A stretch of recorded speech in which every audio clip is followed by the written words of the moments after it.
I think you've mentioned in a few places that like you wrote that the Ingressing Minds paper is not the weirdest thing you plan to write. Yeah. How weird are you gonna get? Can you hit? Maybe a better question is like, in which direction of weirdness do you think you will go in your life? In which direction of the weird Overton window are you going to expand? Yeah. Well, the kind of background to this is simply that I've had a lot of weird ideas for many, many decades. And my general policy is not to talk about stuff until it becomes actionable. And the amazing thing, I mean, I'm really kind of shocked, is that in my lifetime, the empirical work, like I really didn't think we would get this far. And the knob, I have this like mental knob of what percentage of the weird things I think do I actually say in public, right? And every few years, when the empirical work moves forward, I sort of turn that knob a little, right, as we keep going.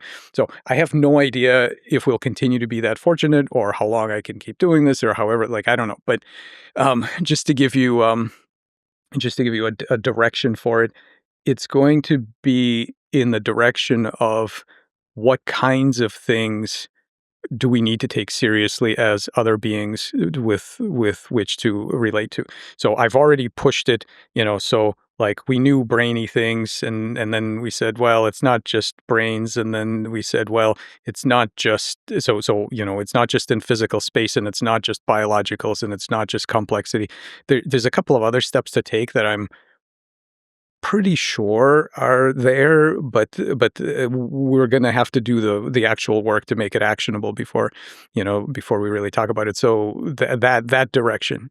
I think it's fair to say you're one of the more unconventional scientists out there. So the interesting question is, what's your process of idea generation? What's your process of discovery? You've done a lot of really incredibly interesting, like you said, actionable, but interesting out there ideas that you've actually engineered with xenobots and anthrobots, these kinds of things. Like when you go home tonight, go to the lab, what's the process? Empty sheet of paper when you're thinking through it. Well, the mental part is a lot of it, much like, funny enough, much like making Xenobots. We make Xenobots by releasing constraints, right? We don't do anything to them. We just release them from the constraints they already have, and then we see. Mhm. So a lot of it is releasing the constraints that mentally have been placed on us. And part of it is my education has been a little weird because I was a computer scientist first and only later biology. And so by the time I heard all the biology things that we typically just take on board, I was already a little skeptical and thinking a little differently. But a lot of it comes from releasing constraints. And I very specifically think about, okay, this is what we know. What would things look like if we were wrong? Or what would it look like if I was wrong? What are we missing? What is our worldview specifically not able to see, right? Whatever model I have. Or another way I often think is I'll take two things that are considered to be very different things, and I'll say, let's just imagine those as 2 points on a continuum. What does that look like? What does the middle of that continuum look like? What's the symmetry there? What's the parameter that I can, what's the knob I can turn from to get from here to there? So those kinds of, I look for symmetries a lot. I'm like, okay, this thing is like that way. In what way? What's the fewest number of things I would have to move to make this map onto that, right? So those are kind of mental tools. The physical process for me is basically, I mean, obviously, I'm fortunate to have a lot of discussions with very smart people, and so in my group there are some, I've hired some amazing people, so we of course have a lot of discussions, and some stuff comes out of that. My process is I do pretty much every morning, or I'm outside for sunrise. And I walk around in nature. There's just not really anything better than as inspiration, right? Than nature. I do photography, and I find that it's a good meditative tool because it keeps your hands and brain just busy enough. Like you don't have to think too much, but you're sort of twiddling and looking and doing some stuff. And it keeps your brain off of the linear, like logical, like careful train of thought enough to release it so that you can ideate a little more while your hands are busy.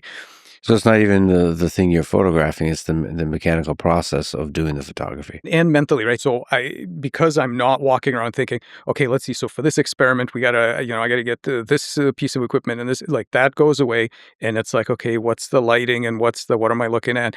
And during that time, when you're not thinking about that other stuff, then they say, well, yeah, I gotta get I got a notebook, and I'm like, look, this is what we need to do. So that kind of stuff. And the actual idea, writing down stuff, is a notebook, is a computer.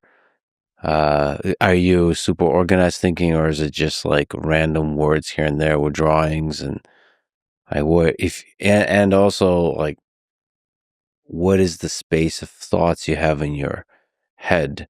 Is this sort of amorphous things that aren't very clear? Are you visualizing stuff? Is there something you can articulate there? I tend to leave myself a lot of voicemails Hmm. because as I'm walking around, I'm like, oh man, this idea, and so I'll just call my office and leave myself a voicemail for later to transcribe.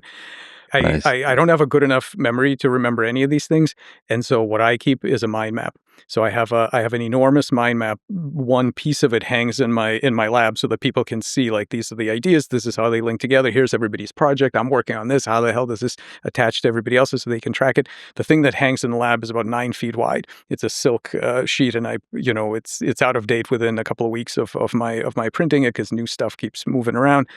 And then there's more that isn't for anybody else's view. But yeah, I try to be very organized because otherwise I forget. So everything is in a mind map. Things are in manuscripts. I have something like right now probably 163, 62 open manuscripts that are in process of being written at various stages. And when things come up, I stick them in the right manuscript in the right place so that when I'm finally ready to finalize, then I'll put words around it, whatever. But there's like outlines of everything. So I try to be Ah, organized because I don't have to. so there's a wide front of manuscripts of work that's being done, and it's continuously like pushing towards completion, but you're not clear where, Yeah. what's going to be finished when, and how, and what is the That's, I actual. mean, that's, yes, but that's just the theoretical philosophical stuff. The empirical work that we're doing with in the lab, I mean, those are, we know exactly, It's more focused. There's a like, we specific know set of projects. this is anthrobot aging, this is limb regeneration, this is the new cancer paper, this is whatever. Yeah, those things are very linear. Where do you think ideas come from when you're taking a walk that eventually materialize in a voicemail? Where's that? What is that from you? Is that, a lot of really, some of the most interesting people feel like they're channeling from somewhere else. I mean, I hate to bring up the Platonic space again, but I mean, if you talk to any creative, that's basically what they'll tell you, right? And certainly that's been my experience. So I feel like it's the way it feels to me is a collaboration. So collaboration is I need to bust my ass and be prepped in one A to work hard to be able to recognize the idea when it comes, and B to actually have an outlet for it so that when it does come, we have a lab and we have people who can help me do it, and then we can actually get it out, right? So that's my part is, be up at 4:30 a.m. doing your thing and be ready for it. But the other side of the collaboration is that, yeah, when you do that, like, amazing ideas come, and to say that it's me, I don't think would be right. I think it's definitely coming from other places.